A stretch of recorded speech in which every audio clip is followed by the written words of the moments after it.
Father's Day is right in the corner. In another couple of days, we will be celebrating Father's Day. And you will see that there will be no flowers set on the road. And there will be no candy.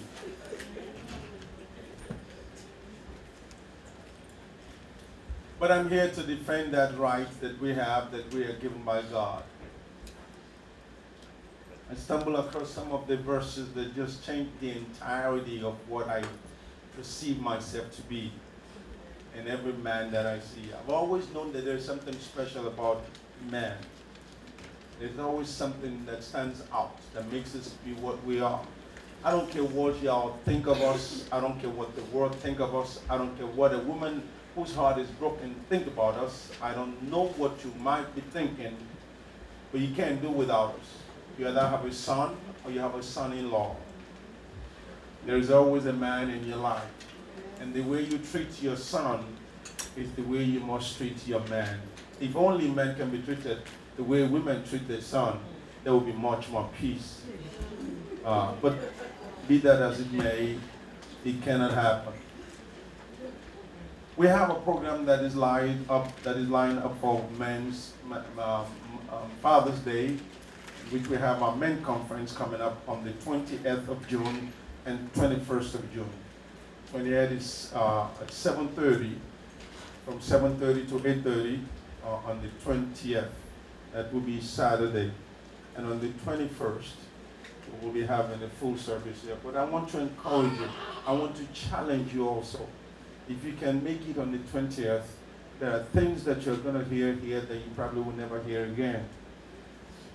I mean, about confession of how we men think of you women and how women think of men. It's going to be a dialogue, and it's going to be an open dialogue that we're going to talk about.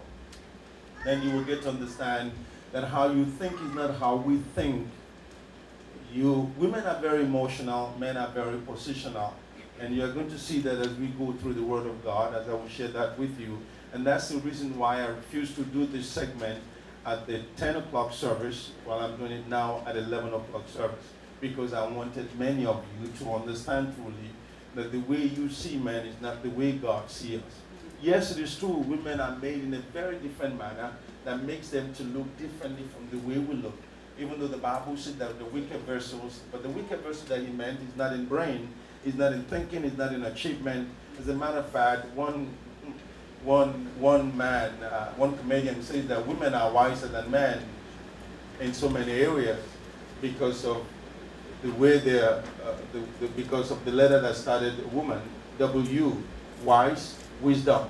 But men start with M, we're mumu, we're ki, we're all that, which I disagree with. But having said that, the title of my message is simple. Even though I have several titles for it, but before I share the title with you, I want to let you understand, ladies and gentlemen, it is tough to be a man in this century that we are. Very tough to be a man.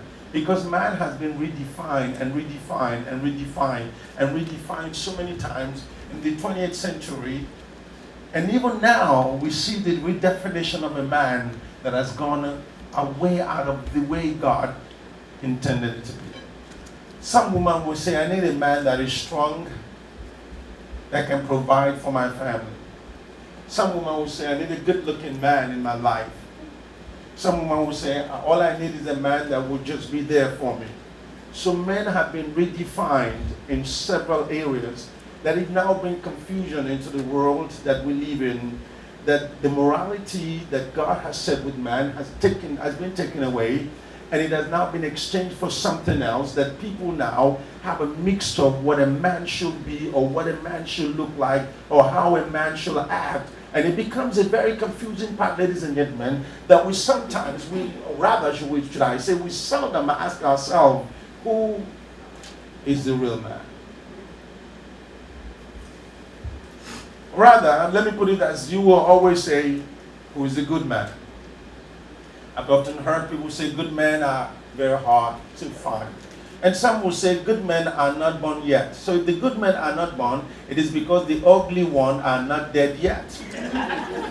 If the ugly one died all over, maybe they will bring another one. But the truth of this is, ladies and gentlemen, we are fashioned in such a way that you will not believe, as the Bible made this, bring this into the light, that men are greater investment from God. As a matter of fact, it got to a state that the Lord stopped speaking because of the way men are reacting. Now let me quickly take you on a little tour that might not be very comfortable to some of you here who have a very strong reservation for men. And let me warn you ahead of time that regardless of what your reservation is, regardless of what your purpose is in your mind, regardless of how you vision man, what God says about the man is what stands. You can call a man a dog, you can call him an hyena, you can call him a monkey, you can call him anything, but God called him the works of my hand.